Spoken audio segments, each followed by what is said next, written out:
Hello, everybody. Can you hear me this time? Okay, we're just going to record this.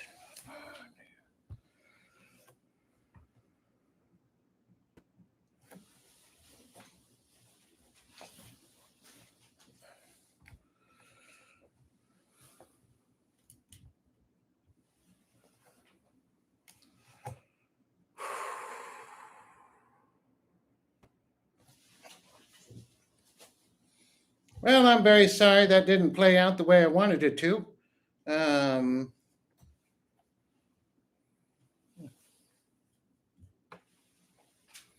Let's go ahead and just talk about it. And then I will put it on my channel. First off, I want to kind of present this situation where we all need to understand unequivocally that when Eric presents all of his horror and doom and gloom and all of these things, one has to ask, well, how can I watch all of that? Can you hear me? Antonio, can you hear me? Yeah, what's with the little number one? What's that mean?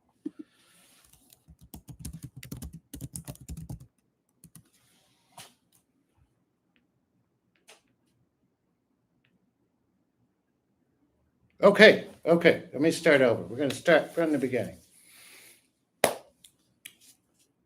I want to start by letting everyone know that as I predict horror after horror, nightmare after nightmare, situation after situation, I stand and hold unequivocally that we are headed to a world where there's no more war, no more famine, no more inequality, no more aging. That was just like, what? Like this here? Not a thing. No, nobody has gray in the future, okay? All of that is coming, and it is a truly beautiful future. And I would say that very loudly. I really do hope I see all of you on Sunday, where we just talk about the great news that is coming around the corner, because there is some really awesome things coming around the corner. But in this moment, I have to warn you about 3 separate events coming at your doorstep. Number 1, we just had the Carolinas hit with what I said was a hurricane. It wasn't a hurricane. I guess it kind of moved out to the south. It was a tide, but all the same, a storm came up, as I predicted, striking the East Coast. But if you look at the original prediction, we talk about an earthquake. In California, there's expected to be an earthquake. Santa Rosa, San Jose. Then in the same predictions, we also talk about little mini flags. Woohoo, we'll have little mini flags. And I thought to myself, what is that, a memorial? What's going on here? And so there was a real sense of, oh, that's happening too. There was a memorial for the man that got shot. And so all of this is starting like checklists. Oh, that earthquake is due. That's the first warning. California, brace yourself for an earthquake. There's an earthquake coming around the corner. The last prediction actually did show a Turkey. So, and then finally, the number associated with this earthquake will be the number 3. We kept saying that. 3 is key. 3. It's supposed to be very, very destructive. That's number 1. Number 2. Yeah, they counted it down. They said 5. We're at 5. So they're counting down. 5, 4, 3, 2, 1. So I jumped up and said, okay, well, what's happening in 5 days? It's the 20th. And we all know what the 20th means. From what I gather, here's the situation. Let's go over the actual prediction presented in 2020. Protest, civil disobedience, fever pitch words, Trump's hold on to total power. In 20, the nation torn, the leadership falls and falls quickly. They implied it would be a bloody Sunday.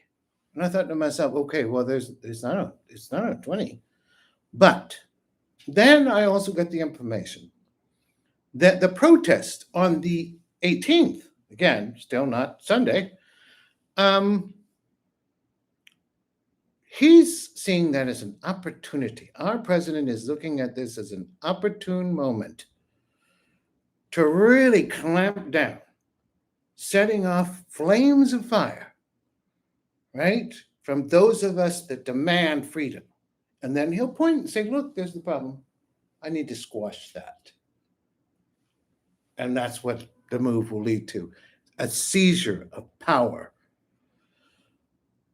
Allow me to predict, it doesn't work. It fails, horribly fails. I mean, it's a nation torn, nation divided. As the prediction said, the leadership will start to fall and fall quickly.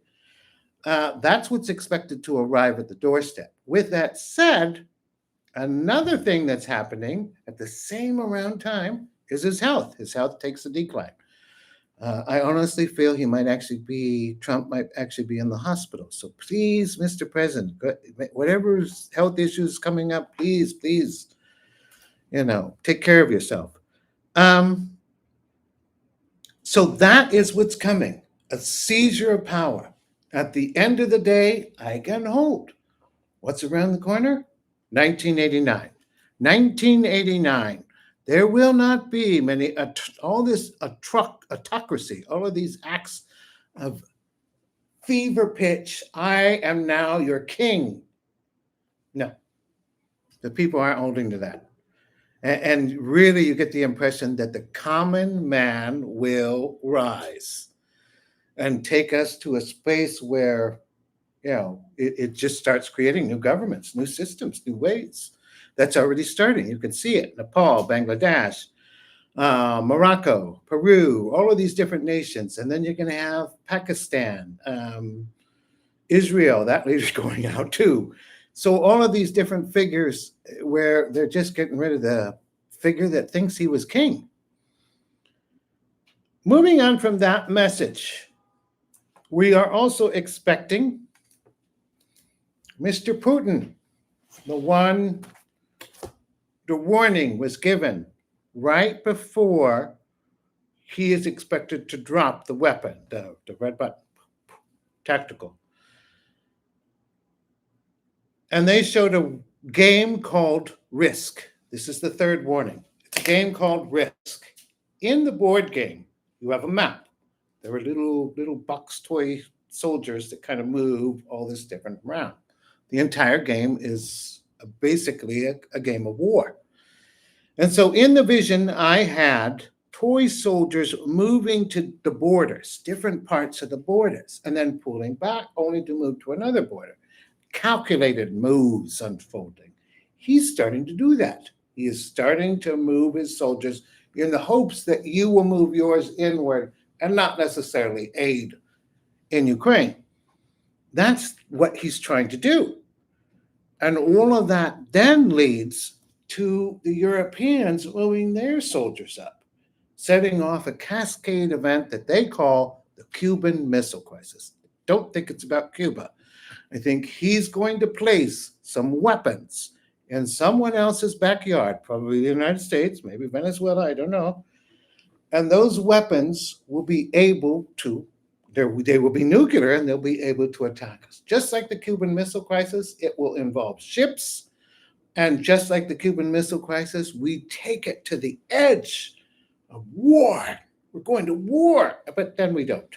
We pull back. Cooler heads prevail.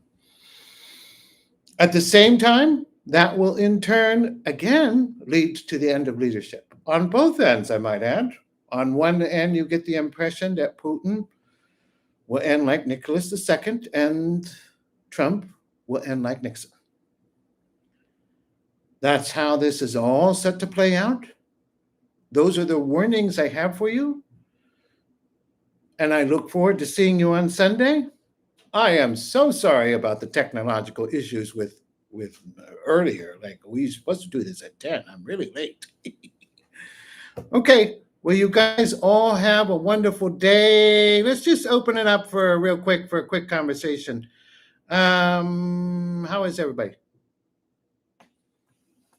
Any questions? Give me like 3 questions about the world or circumstances involving the world or anybody? Yeah, the economy. I'm sorry. Yeah, you drop a weapon like that, it's going to do a number on the economy. It is. Sorry. Um, I mean, it fluctuates. It really kind of goes from one end to the other. There's a real sense that we are headed towards a recession over here, but it's actually Russia and China and anyone that's associated with Russia that take a huge dive. Like they just take an epic dive. I mean, there were food lines in Russia. Now, the West seemed to bear the moment. If anything, it's kind of the opposite. Everybody starts to have a more, everybody's coming back online as it goes for working together. But at the same time, I think damage has been done to the American economy. I think the trade war is set to kind of stop the wheels from turning. So that's another thing. So, but at this, the other piece is this: it shifts. Like there's new technologies, new machines, the AI creates new gadgets, and all of a sudden the economy starts booming again. So, I mean, it's like a meow, meow, you know. So, not good or bad, I guess you could say. But there's a moment coming around the corner that's well. Any other questions, guys? Thank you. Have a lovely day, guys. I hope to see you on Sunday, and I promise not to have this sound problem again. Okay, bye bye.